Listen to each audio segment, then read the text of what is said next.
Shalom Bapak Ibu Saudara sekalian yang dikasihi Tuhan. Selamat datang kembali di channel Go Bogor Online Service dan selamat bergabung di acara Go Sharing Live bersama saya dengan Deris kali ini. Untuk kali ini saya mau sharing mengenai temanya adalah tetap waras di tengah situasi sulit lewat iman dan pengharapan. Untuk itu ayat yang akan saya ambil untuk pembicaraan atau sharing kali ini adalah diambil dari Yeremia 17 ayat 5. Saya bacakan, beginilah firman Tuhan, terkutuklah orang-orang yang mengandalkan manusia, yang mengandalkan kekuatannya sendiri, dan yang hatinya menjauh daripada Tuhan. Kemudian ayat satu lagi diambil dari Yeremia 29 ayat 11. Sebab aku ini mengetahui rancangan-rancangan apa yang ada padaku mengenai kamu, demikianlah firman Tuhan, yaitu rancangan damai sejahtera dan bukan rancangan kecelakaan, untuk memberikan kepadamu hari depan yang penuh harapan. Jadi sharing saya mengenai tetap waras di tengah situasi sulit, ini yang saya alami dan saya renungkan atau pelajari di beberapa bulan ini, yaitu ketika situasi sulit mendatangi kita, seperti contohnya seperti sekarang yang kita tahu di tengah-tengah pandemi ini, situasi sungguh sangat sulit, dan situasi sulit ini yang sering mendatangkan respon hati kita yang salah, yaitu secara spesifik yang mau saya bahas adalah tentang kekecewaan. Rasa kecewa ini sangat wajar dan sangat manusiawi ketika kita alami di tengah-tengah situasi sulit. Tentunya kita nggak pernah lepas dari namanya rasa kecewa. Namun ini seringkali menjadikan kita, membuat kita tidak waras. Padahal di tengah-tengah situasi sulit seperti sekarang, untuk hidup normal saja itu sudah sulit gitu, namanya juga situasi sulit kan. Apalagi kalau kita mau tambahkan dengan perasaan kecewa yang kita pendam atau kita pelihara berlarut-larut, itu akan makin mempersulit hidup kita. Dan ketika kita tidak waras di tengah masa sulit seperti ini, kita tidak bisa melewati dan menjadi pemenang di akhir masa sulit ini. Tentu yang kita mau adalah sama-sama menjadi pemenang di akhir masa sulit ini, dan kita bisa melihat bahwa kita sudah melewati masa-masa sulit ini bersama dengan Tuhan dan menjadi pemenang di akhir.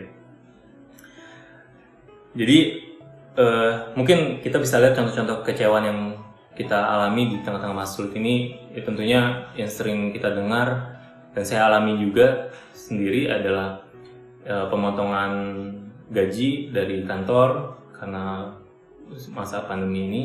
Kemudian juga mungkin yang teman-teman saya juga ada alami, yaitu pemotongan pekerjaan, layoff atau dirumahkan dari kantor. Dan mungkin juga buat teman-teman yang berbisnis, ini mungkin masalah yang sangat sulit juga untuk bisnis kita bisa bertumbuh atau maju. Dan tentunya ini semua adalah masa sulit yang kita alami bersama-sama di tengah-tengah masa pandemi COVID ini. Dan tentu kekecewaan mungkin kita alami di masa-masa ini ataupun di masa-masa sulit lainnya. Dan yang mau saya sharingkan adalah bagaimana kita bisa melewati masa sulit dengan menjadi orang yang tetap waras dan menjadi pemenang di akhir. Yang pertama, terkait rasa kecewa adalah kita mau lihat, bisa seringkali terjadi kekecewaan kita itu kita arahkan atau disebabkan oleh orang lain ataupun sesama kita. Itu yang pertama, dan yang saya pelajari adalah ketika seperti di ayat yang pertama di Yeremia 17 ayat 5 dibilang bahwa terkutuklah orang yang mengandalkan manusia, yang mengandalkan kekuatannya sendiri, bahwa bisa kecewa sama diri sendiri. Jadi yang saya mau bagikan adalah bagaimana kita memanage ekspektasi kita supaya kita tidak kecewa. Mungkin memanage ekspektasi terlalu kasar. Mungkin lebih tepatnya seperti yang saya dengar di waktu saya ingat di kelas BPN atau di retret BPN dulu, waktu itu bareng Abalov, ada diceritakan bahwa kita harus mempersiapkan ruang untuk kesalahan buat partner kita atau buat pasangan kita. Dan saya mau bagikan itu juga untuk kita secara umum, bahwa kita harus mempersiapkan atau memberikan ruang kesalahan untuk orang lain, siapapun itu, di dalam kehidupan kita. Jadi ketika orang lain melakukan kesalahan atau tidak memenuhi apa yang kita ekspektasikan dari mereka, kita tidak merasa kecewa amat. Tetap saja kecewa itu adalah hal yang manusiawi, tapi ketika kita sangat merasa kecewa, kan berarti kita akan seringkali kita berlarut-larut di dalam kekecewaan itu. Nah, dengan kita menyediakan ruang kesalahan untuk orang lain, kita sudah mempersiapkan sebelumnya, kita akan belajar untuk tidak perlu kita kecewa berlama-lama gitu. Kita akan dengan cepat mengampuni dan move on atau kita melanjutkan kehidupan kita dengan meninggalkan kekecewaan itu. Itu dari tips ketika kita berhadapan dengan kekecewaan yang berasal atau dari sesama kita. Dan yang kedua, seringkali juga kita kecewa terhadap keadaan, atau seringkali ketika kita kecewa terhadap keadaan tuh saya juga pernah mengalami, saya arahkan kekecewaan itu kepada Tuhan. Jadi alih-alih karena tidak ada orang yang bisa disalahkan, saya arahkan kepada Tuhan, saya kecewa kepada Tuhan. Namun itu adalah indikasi yang jelas bahwa kita sudah tidak waras ketika kita sampai menyalahkan Tuhan atau kecewa terhadap Tuhan.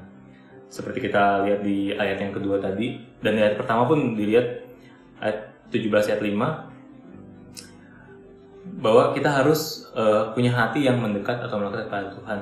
Dan di Yeremia 9:11-nya dikatakan bahwa Tuhan itu mengetahui rancangan-rancangan apa yang ada padanya untuk kita, yaitu rancangan damai sejahtera, bukan rancangan kecelakaan, dan untuk rancangan yang memberikan kita hari depan yang penuh harapan. Jadi justru ketika kita mulai kecewa sama Tuhan, ketika godaan untuk kecewa dan mengarahkan kekecewaan kepada Tuhan itu datang, godaan itu mengetuk di depan itu kita harus bisa melawan dengan iman dan pengharapan kita lewat firman yang sudah kita dengar, yang sudah kita renungkan. Kita harus terus tumbuhkan iman kita dengan pengharapan kepada Tuhan dan melawan setiap godaan-godaan untuk mengarahkan kekecewaan kita kepada Tuhan. Justru kita mau pakai setiap iman dan pengharapan kita untuk terus merasa bersyukur, dan sehingga kita harus membiasakan diri untuk bersyukur. Dan itu juga pelajaran yang sangat saya dapatkan di tengah-tengah masa sulit ini. Saya diingatkan terus oleh Roh Kudus untuk terus bersyukur walaupun di tengah-tengah masa sulit ini, sehingga kebiasaan kita untuk bersyukur akan membantu kita untuk menghadapi situasi sulit dengan lebih waras. Dan lebih waras artinya kita lebih mengandalkan Tuhan, lebih punya iman, dan lebih punya pengharapan di dalam Tuhan. Jadi dua hal itu, ketika kita menghadapi situasi sulit, kadang kita kecewa terhadap orang atau sama kita, dan juga kadang terhadap keadaan, dan kita arahkan malah kepada Tuhan.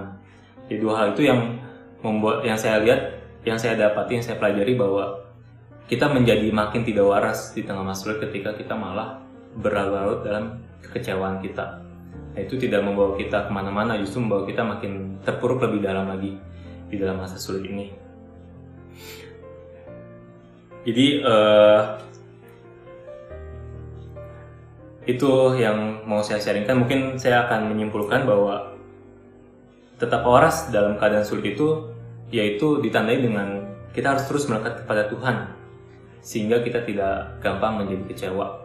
Dan itu bisa kita lakukan dan kita menjaga hati kita supaya kita punya hati yang punya pengharapan terhadap Tuhan dan punya iman bahwa Tuhan akan selalu mencukupkan kita, bahwa rancangan dan misi dalam hidup kita. Kemudian yang kedua juga, kita harus punya hati yang cukup besar untuk memberikan ruang kesalahan buat orang lain di dalam hidup kita, supaya kita bisa menerima dan menerima orang lain sebelum kesalahan dan kelemahannya, dan juga menerima keadaan yang mungkin tidak ideal seperti yang kita pikirkan atau seperti yang kita kehendaki. Dan saya juga jadi ingat bahwa seringkali saya ingat bahwa ada khotbah di gereja kita waktu itu, kata kuncinya adalah kalau bisa kita buang jauh-jauh kata-kata harusnya begini, harusnya begitu, kehendak kita maunya begini, maunya begitu. Tapi itulah kata-kata yang mungkin kita sebutkan dalam hati atau kita pikirkan terus, tapi itu yang harus kita coba buang jauh-jauh supaya kita tidak terbiasa untuk memaksakan kehendak kita dan kita menjadi kecewa karenanya. Justru kita harus belajar melepaskan dan menyerahkan semuanya ke dalam tangan Tuhan, dan let go semua yang mungkin kita pikir ideal, dan kita belajar bersyukur terhadap apapun yang sudah Tuhan berikan dalam hidup kita. Dan tentunya yang Tuhan berikan adalah semua yang akan mendatangkan damai sejahtera buat hidup kita. Jadi kita harus sebisa mungkin menjaga hati dan pikiran kita untuk tetap positif walaupun di tengah-tengah pandemi ini.